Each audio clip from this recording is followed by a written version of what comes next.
ये हमारा अन्न क्षेत्र श्री सच्चा बाबा आश्रम, हमारी जो मूल शाखा है अरेल की, इसी के स्रोत में हमारे कई आश्रम हैं, अलग अलग स्थानों से है। जैसे ये श्री सच्चा बद्रिका आश्रम है, बद्रीनाथ धाम से, जहाँ की संपूर्ण व्यवस्था एवं सच्चा आश्रम की व्यवस्था हमारे पूज्य स्वामी श्री हरि चैतन्य जी महाराज देख रहे हैं, जिनकी अध्यक्षता में श्री सच्चा बद्रिका आश्रम का यह शिविर, साथ ही श्री सच्चा आश्रम अरेल की व्यवस्थाएं, जिसको स्वामी जी संलग्न होकर बड़ी ही दृढ़ता के साथ उसको निभा रहे हैं। उनके साथ हमारे पूज्य देव ब्रह्मचारी जी महाराज, जिनका अथक प्रयास अनवरत अपने विद्यार्थियों के लिए, हमारे अरेल में जो विद्यापीठ है उसमें लगभग जो है 200 विद्यार्थी हमारे यहाँ अनवरत रहते हैं, जिनके आवास की, भोजन की संपूर्ण व्यवस्था हमारे देव ब्रह्मचारी जी, स्वामी हरि चैतन्य जी महाराज, उनके साथ कृष्णानंद बाबा जी, अखिलेश भाई, उनके सभी जितने सहयोगी हैं, श्री सच्चा आश्रम के जो सहयोगी हैं, उस क्रम में हमारा ये शिविर भी है। ये हमारा माघी पूर्णिमा तक रहेगा, जिसमें हमने एक निश्चय किया है कि नित्य कम से कम 1000 लोगों का भोजन हो, 1000 लोगों की सुबह चाय हो, और सुबह नाश्ता भी, नाश्ते में कभी चने रहे, कभी हलवा रहे, कभी दलिया रहे।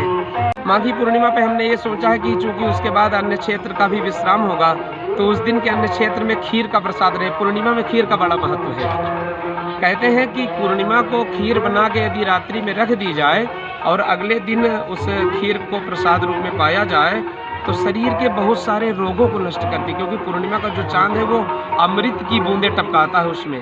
मैं आचार्य संदीप त्रिपाठी अभी इस शिविर की सेवा में हूँ, और इस शिविर के सेवा के बाद श्री सच्चा बद्रिका आश्रम धर्मार्थ सेवा ट्रस्ट जो बद्रीनाथ धाम का है, वहाँ भी सेवा में रहता हूँ। और अरेल में हमारे देव ब्रह्मचारी जी महाराज जिस कार्य को कर रहे हैं, जिस सेवा को कर रहे हैं, उसके क्रम में भी हम लोग, जैसा उनका आदेश रहता है वैसी ही सेवा में रहते हैं, वैसी सेवा में सदैव रहेंगे। क्योंकि हमने जीवन जीने की जो कला सीखी है वो पूज्य सच्चा बाबा जी महाराज के उस समाधि मंदिर से, उस गुरुकुल से, जहाँ से हमने विद्याध्ययन किया है। और अभी नहीं, अभी जब तक हम लोगों का यह जुड़ाव संस्था का या शरीर हमारा है, हम लोग अनवरत हर वर्ष मेले में ऐसे ही सेवा करेंगे। प्रशासन से थोड़ी सी इस बार व्यवस्थाएं कम मिली हैं, प्रयास रहेगा अगली बार थोड़ा और मिले तो 1 महीने का लक्ष्मी नारायण महायज्ञ, 1 महीने लगातार कथा, और 1 महीने दोनों समय, सुबह भी शाम को भी भोजन की उत्तम व्यवस्था की जाएगी। हमारे आश्रम में 23 जनवरी को बसंत पंचमी का पावन अवसर है, तो प्रत्येक वर्ष वहाँ गुरु का पूजन होता है।